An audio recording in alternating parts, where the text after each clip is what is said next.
Hello students, आज हम Uttarakhand board का 2017 का साइंस का क्वेश्चन पेपर डिस्कस करेंगे। तो इसके फर्स्ट क्वेश्चन है, ऑब्जेक्टिव क्वेश्चन है first, the chemical formula of acetic acid. Acetic अम्ल का रासायनिक सूत्र क्या है? तो जो इसका करेक्ट आंसर है वो है CH3COOH। अच्छा, अगर इसका कोई केमिकल नेम पूछेगा कि इसका केमिकल नेम क्या है, IUPAC नेम क्या है इसका, इसमें 2 कार्बन है और COOH के लिए क्या आता है, ओइक, और 2 कार्बन को हम क्या बोलते हैं, एथेनोइक। तो इसका नाम क्या हो जाएगा, एथेनोइक, एथेनोइक अम्ल या फिर एथेनोइक एसिड। तो इस क्वेश्चन का करेक्ट आंसर क्या है, the chemical formula of acetic acid is CH3COOH और इसका IUPAC नाम क्या है, एथेनोइक एसिड। अच्छा, जो इसका सेकंड वाला ऑप्शन है NaHCO3, इसका केमिकल नेम क्या है, सोडियम हाइड्रोजन कार्बोनेट, और इसका नाम क्या है, बेकिंग सोडा का ये केमिकल फॉर्मूला है NaHCO3। अब हम चलते हैं नेक्स्ट क्वेश्चन की तरफ, जिसमें दिया हुआ है the scale is used to measure hydrogen ion concentration of a solution is called. मतलब किसी भी सॉल्यूशन में हाइड्रोजन आयन सांद्रता को मेजर करने के लिए किस स्केल का यूज करते हैं? तो इसके लिए हम किस स्केल का यूज करते हैं, इसके लिए हम यूज करते हैं pH स्केल का। इसको कौन से साइंटिस्ट ने बताया था, सोरेनसन ने इसके बारे में बताया था, pH स्केल के बारे में। और मैं इसके बारे में एक चीज़ और डिस्कस करना चाहूँगा, अगर pH वैल्यू 7 से ग्रेटर होती है तो ऐसे सॉल्यूशन को हम बोलते हैं बेसिक सॉल्यूशन, और अगर pH की वैल्यू 7 के बराबर होती है तो ऐसे सॉल्यूशन को हम बोलते हैं न्यूट्रल सॉल्यूशन।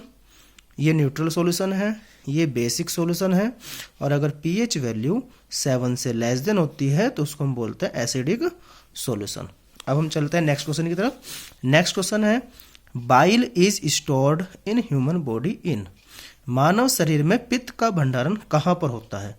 तो इसका करेक्ट आंसर है गॉल ब्लैडर। गॉल ब्लैडर में इसका स्टोर होता है, और ये सेक्रेट कहाँ से होती है, सेक्रेट होती है लीवर से। आई होप आपको ये क्वेश्चन समझ में आया होगा। इसमें एक चीज़ यहाँ पर दिया हुआ है, फर्स्ट ऑप्शन पैनक्रियास। तो पैनक्रियास से कौन सा हार्मोन निकलता है, पैनक्रियास से निकलता है इंसुलिन हार्मोन। अब हम चलते हैं नेक्स्ट क्वेश्चन की तरफ।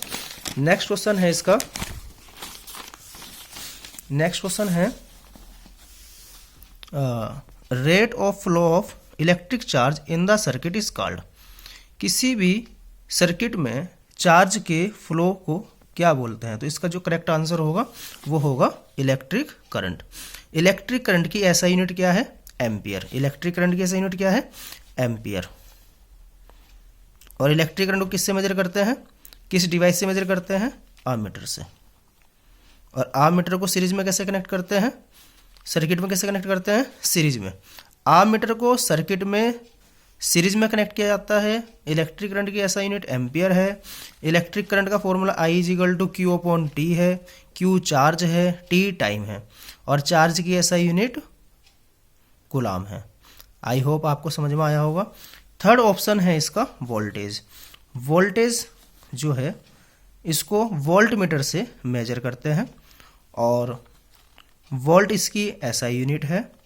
और फर्स्ट है रेजिस्टेंस। रेजिस्टेंस का सिंबल कैसा होता है, रेजिस्टेंस का ये सिंबल है। रेजिस्टेंस को हम कैपिटल R से डिनोट करते हैं। R = V/I होता है, और R की SI यूनिट क्या होती है, ओम। ओम क्या है इसकी SI यूनिट, जिसको हम क्या लिखते हैं, OHM। अब हम चलते हैं नेक्स्ट क्वेश्चन की तरफ। नेक्स्ट क्वेश्चन है, if the height of an object is h and the height of the image is h' then the magnification produced by spherical mirror will be. यदि बिंब की ऊंचाई h हो और प्रतिबिंब की ऊंचाई h' हो तो गोलीय दर्पण द्वारा आवर्धन जो होगा उसका फॉर्मूला बताना है। तो उसका फॉर्मूला क्या होगा, first option is the correct answer, m = h'/h। h' क्या है, h' है इमेज की हाइट, इमेज की हाइट, इमेज हाइट। और h क्या है, h है ऑब्जेक्ट हाइट। एक बार पेपर में क्वेश्चन पूछा गया था, what is the SI unit of magnification. Magnification की कोई SI यूनिट नहीं है, no SI unit, it is the ratio. आप समझ में क्वेश्चन आया होगा। अब हम चलते हैं नेक्स्ट क्वेश्चन की तरफ। what is formed from oxygen molecules due to the effect of ultraviolet radiation at higher level of the atmosphere। तो जो इसका करेक्ट आंसर है वो क्या है, ओजोन। वायुमंडल के उच्च स्तर पर पराबैंगनी विकिरण के प्रभाव से ऑक्सीजन के अणुओं से क्या बनती है, ओजोन बनती है। इसका फॉर्मूला क्या है ओजोन का, O3 इसका फॉर्मूला है। आई होप आपकी क्वेश्चन समझ में आया होगा। अब हम चलते हैं क्वेश्चन नंबर सेकंड।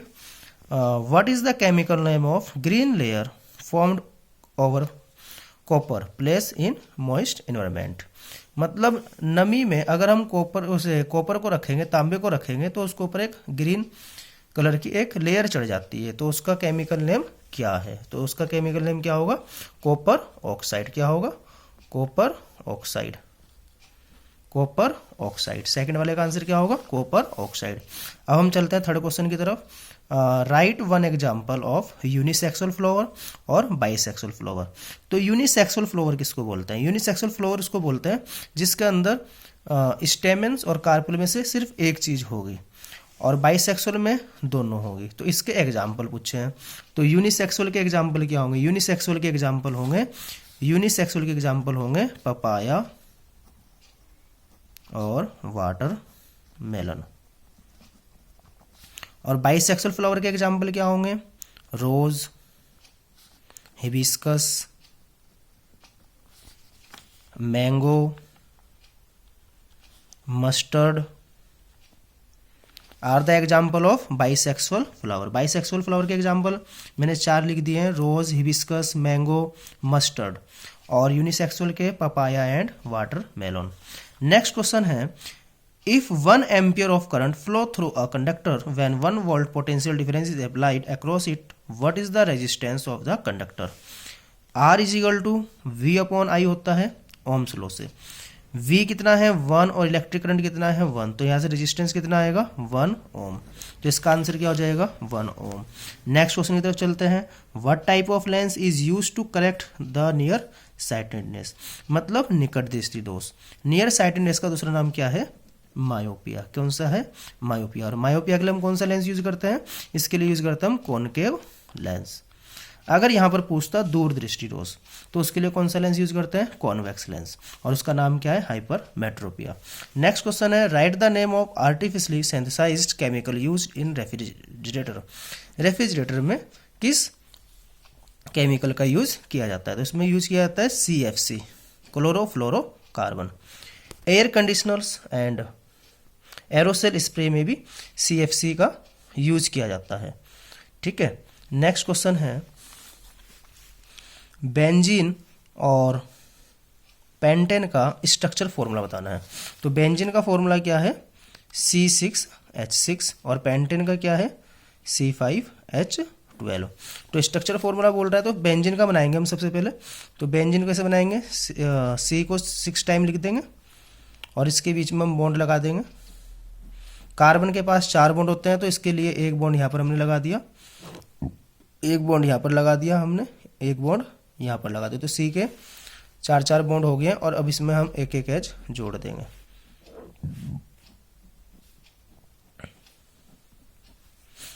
आपकी क्वेश्चन समझ में आया होगा। अच्छा, क्वेश्चन नंबर 7 में है एक्सोथर्मल केमिकल रिएक्शन की डेफिनेशन पूछ रहा है, और इसका एक एग्जाम्पल पूछ रहा है। तो एक्सोथर्मल का मतलब क्या होता है, एक्सोथर्मल का मतलब होता है ऐसी रिएक्शन जिसमें हीट एंड एनर्जी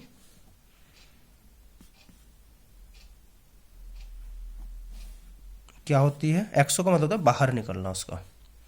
ठीक है, तो क्या होती है, रिलीज होती है। अब हम चलते हैं, नेक्स्ट क्वेश्चन समझा रहा हूं मैं आपको। इसका एक क्वेश्चन नंबर 17 समझा रहा हूं, 3 नंबर का क्वेश्चन है ये। Right the balanced chemical equation for the following reaction. हमें इसमें क्या करना है, इसको बैलेंस करना है। तो ये जो लेफ्ट साइड का पार्ट है इसको हम क्या बोलते हैं, रिएक्टेंट, और राइट साइड के पार्ट को हम क्या बोलते हैं, प्रोडक्ट। तो जरा इसको समझेंगे। देखो मैंने रिएक्शन लिख रखी है, MnO2 प्लस HCl, एरो का sign MnCl2 plus H2O plus Cl2। तो यहाँ पर Mn की संख्या कितनी है 1, यहाँ पर Mn कितना है 1, O कितना है 2, और यहाँ पर O कितना है 1, तो यहाँ पर हम 2 लिख देंगे।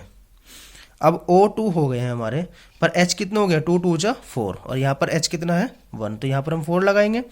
तो H4 हो गए हैं, यहाँ पर भी H4 हो गए हैं, और Cl कितने हो गए, अब Cl 4 हो चुके हैं, और यहाँ पर Cl कितने हैं, 2 और 2 4। अब ये इक्वेशन जो है बैलेंस हो चुकी है।